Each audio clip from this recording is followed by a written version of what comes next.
they are all scholars. I said all scholarship is within yourself. All the knowledge is within yourself. If you only can get light there, you can see all that knowledge is within you. You don't have to go anywhere for your knowledge. It's all inside. Everything is built in. You are built in so beautifully to become your spirit that I don't have to do much about it. It just works out. Only thing is that one has to know what we should expect to be the spirit. What should be our expectation? And that also logically you must understand. It should be a logical conclusion. Not just because I say something, because you have become a member of some group, because you have paid money somewhere. It's not that. Reality is what it is. And logically it has to be reality. The other day I told you about the left side, about the past, about the subconscious, about the collective subconscious and the problems of the subconscious and the conditionings we get from material things, from matter. Matter is always trying to overpower the spirit. And this matter is overpowering us because we come from matter to begin with. But how does the spirit come out of it? What happens that we become the spirit?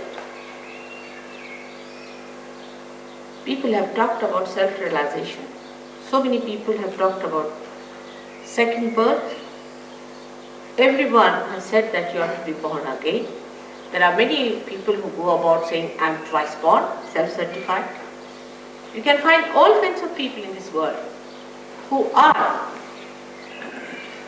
knowing that something has to happen, some breakthrough has to take place, something we have to see. Imagine at the time of Christ, there were not so many people who were sick. Nobody could talk to the disciples also much. They were just ordinary fishermen, very simple people. But today is the time when you find so many of seekers all over the world.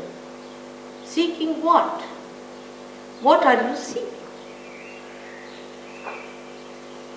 The seeking is of your spirit. Now this is also a very vague term to say you are seeking your spirit. Now what is this spirit supposed to be?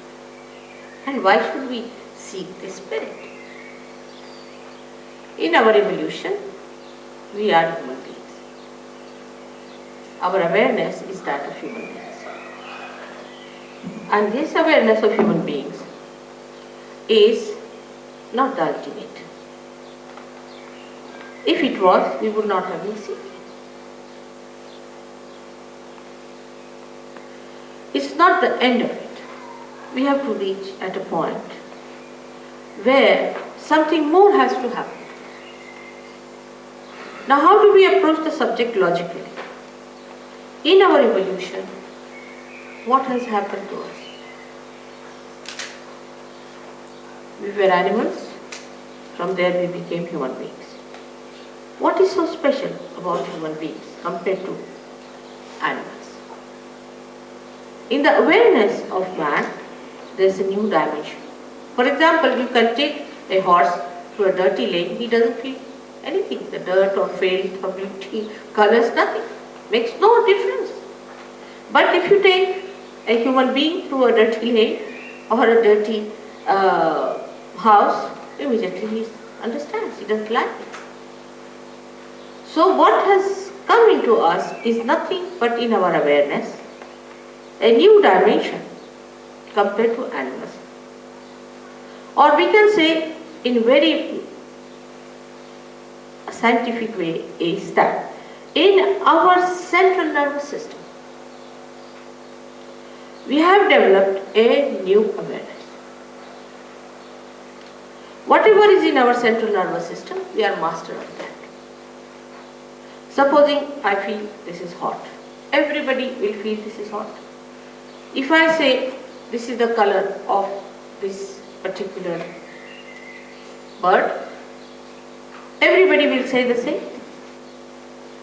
So whatever is the awareness of one human being, awareness, I am saying, not the myth, not the hallucination, but the reality, as far as his organs are concerned, sensory organs are concerned, is just the same. A person who feels hot does not say that he feels cold. Not the other one will come and say it is cold. They all will say it is hot.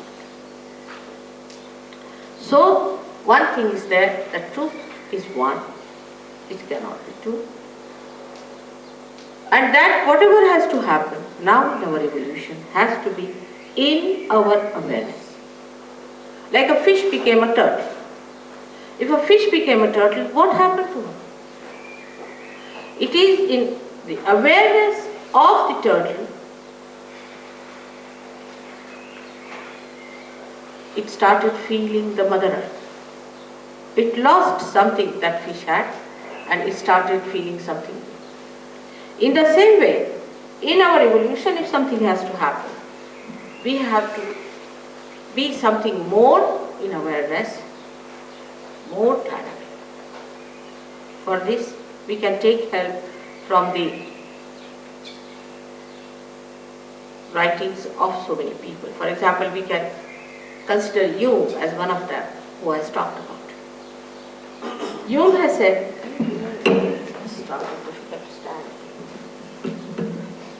Jung has said that when the breakthrough will take place, the human beings will become collectively conscious, will become. He didn't say that you'll all start doing the same thing or you start behaving in the same manner. No, he said you will become, you will be aware of it, not unawares. So when you are seeking the Spirit, if the Spirit has to enlighten you, in your awareness, you are going to know something more than you have known so far. For example, you might feel it hot and cold today, but maybe with that awareness you might feel something different about it. He has said it very clearly that you have to become collectively conscious. So the becoming is the point in our evolution, nothing else. We become something else. In Sanskrit language, for example, they say, for a realized soul. For Indians, it's very common knowledge. It's nothing so much difficult to understand. He is called as a dvija, the one who is born again. And also a bird is called as a dvija, because a bird is born first as an egg and then it grows, matures, and then suddenly it becomes a bird. And that is the parallel of realization. You also know that on the Easter day we give eggs. It has the same symbol, that we are eggs and we have to become the birds. So just now at this stage when we are human beings, we are just limited like an egg to grow up to a point where you can become the bird.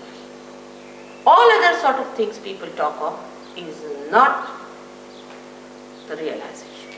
Like I may say that, alright, if I mesmerize you very well, I can give you bottles and you might start sucking the bottles just casually. Even knowing that you are doing something funny, you are doing it. You will be compelled to do it because you are mesmerized.